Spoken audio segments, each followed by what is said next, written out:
So this video probably seems like it would be clickbait, but it's not. I have not gone to church consistently for over a year. I have gone to church, you know, a few times for like special things like worship nights and so on and so forth, but I haven't gone consistently for over a year, and I'm going to tell you why. So I'll come and climb up so high, reaching for a bite, yeah, because forbidden fruit is the sweetest kind. If you listen to my podcast, which is relaunching in just a couple of weeks, so if you haven't subscribed to it already, I'll put the link down below.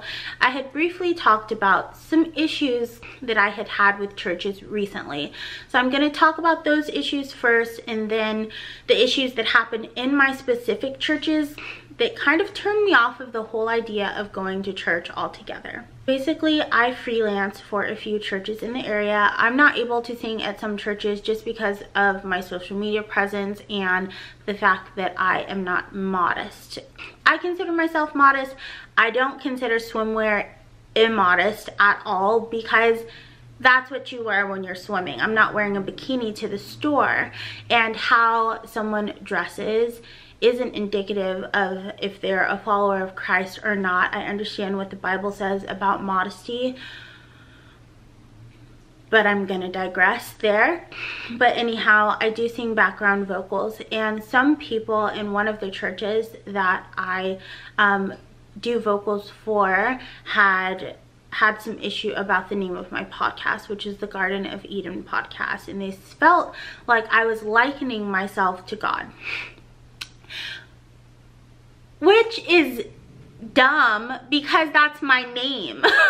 But also, I don't think my podcast being called the Garden of Eden podcast is likening myself to God, because there are plenty of Christian podcasts that have some kind of play on words based on the Bible, or are named after certain books of the Bible, and I wouldn't consider themselves likening themselves to God. It's just a way to bring in Christians and for people to know exactly what they're signing up for based on the title. So that was my first issue that I had. So I had thought about changing my podcast name to something related to YouTube, like unsubscribe or like something like that, but I didn't. I left it the same. It has changed now, but that was the first thing. I feel like there was something else that happened, but I can't exactly remember, so I'll kind of just get into the story. I have been going to my church for about 5 years, and about a year and a half ago, maybe 2 years ago, they brought back a worship leader team that had been there previously. They're wonderful, beautiful voices, really knew how to, you know, get everyone in the church involved in worship.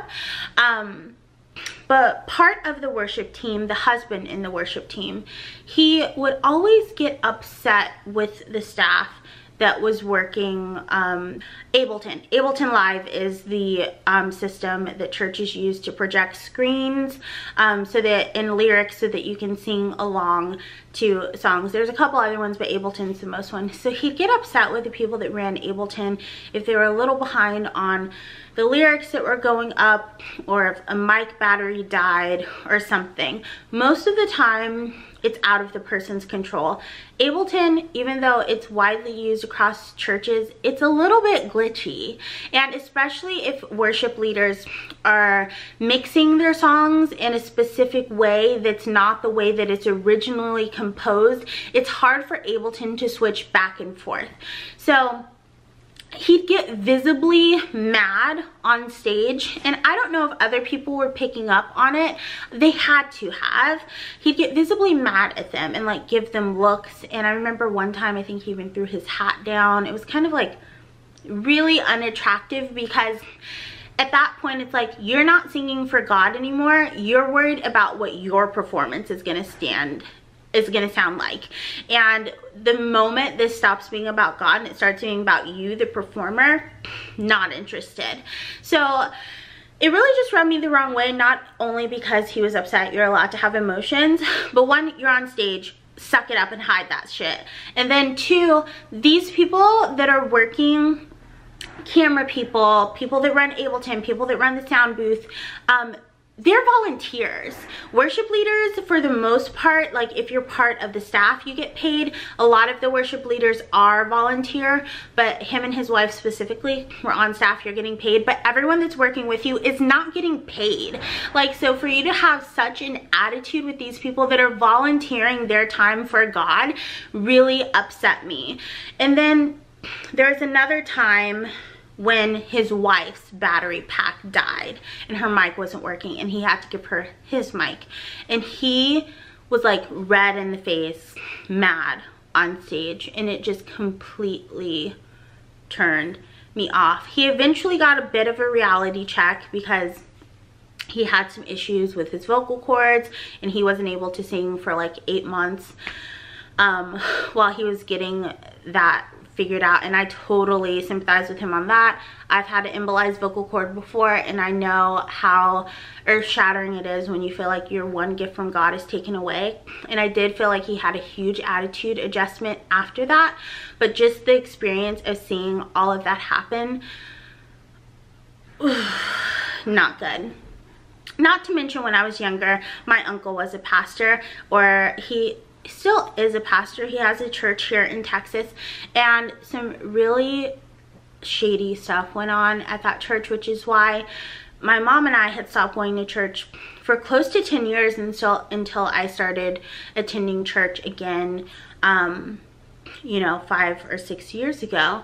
So my uncle had cheated on my aunt and was hitting her and different things, and he had at one point slept with one of their adopted daughters, which totally not Christian. You're supposed to be leading an entire congregation, but you're laying hands on your wife when you're not at church. And it never made me turn my back on God necessarily, but it really made me turn my back on God's people, because I feel a lot of the time like people that say they're God's people are the people that turn people away from religion the most. And there's just a lot of people using the Bible to forward their own narrative and using the Bible out of context in order to make themselves seem better or good when they're in the wrong. The next thing that happened was I realized quickly that churches are not always focused on God, because it's hard to balance being a Christian organization and being a business at the same time. So I can't really talk about this in length because it doesn't have anything to do with me, but there is kind of an issue with a husband and wife separating, and the church kind of sided with the husband, even though he was in the wrong. The wife was in sort of a leadership position, and she was asked to step down. And then when they brought it to the church, they made it seem as though she voluntarily did it, even though it was more a voluntold than a volunteer. And to me, I just thought, holy crap, this is so unethical. And if this was any other business, she would have a lawsuit on her hands. Even though you're a church, you have an HR department, you know, you have employees. You can't do things like this, but they use the Bible in order to justify it. And I was just so taken aback. And then I'm like, okay, yeah, it's a business, you know. They're doing what they have to do to make the business look good, because they don't want this news getting out, you know, to the church. And there's just a lot of other examples, and I have a lot of feelings about it because I love church and I love going to church regularly. It definitely feeds my soul, and I'll still watch church online, and I listen to different services online, and I'll read my prayer cards and I read my devotional and I have Bible time, and I think you can have a really close relationship with Christ without going to church. But there's something so magical about a lot of Christians joining together. But I feel like because I'm so intuitive about things that are happening, I can't ignore them once I see them. But I feel like no matter what church I go to, it's going to be the same. The next issue I had was I've gone to a couple of churches and they're all kind of like come as you are, even we accept gay, lesbian, everything, and they allow gay attendees, but they don't allow gay people to be like on the board or on any committees. And I see a really big problem with that, because I know in the Bible homosexuality is bad, I get it, whatever, but God loves everyone, and God mentions adultery being bad more times in the Bible than he talks about homosexuality. But we treat homosexuality like it's the biggest and baddest thing that you can do. And it's not. Like, there's so many other things that people are condemned for in the Bible, but we cling on to this one little thing. And for some people, you'll totally disagree with me, and it's not a little thing to you at all. It's a big thing. But if someone wants to dedicate their life to Christ, you let them. And if someone wants to serve God, you let them. You don't get to decide if they get to serve God based on their sexual orientation at all. And that made me so upset to see that. Or there's someone on the board at one of my old churches that was lesbian, and she is still lesbian, but she doesn't act on it. And just other small things, like if you are singing at the church, you can't live with a boyfriend or girlfriend prior to marriage. Just the kind of a lot of churches say like God's the judge, we're not, but they spend a whole lot of time judging and a whole lot of time trying to enforce God's law when it's not our place at all. So that has kept me from going to church regularly. And I hate it that people are the reason that I don't want to go to church anymore, because I love God with all of my heart, but it's hard for me to overlook what churches do, you know? So I don't know why I'm making this video even. I just thought that I should, and I did. And they may seem like silly reasons to some of you guys, but when you're like sitting in an audience and watching someone like mistreat other people in God's house, you're like, what is happening here?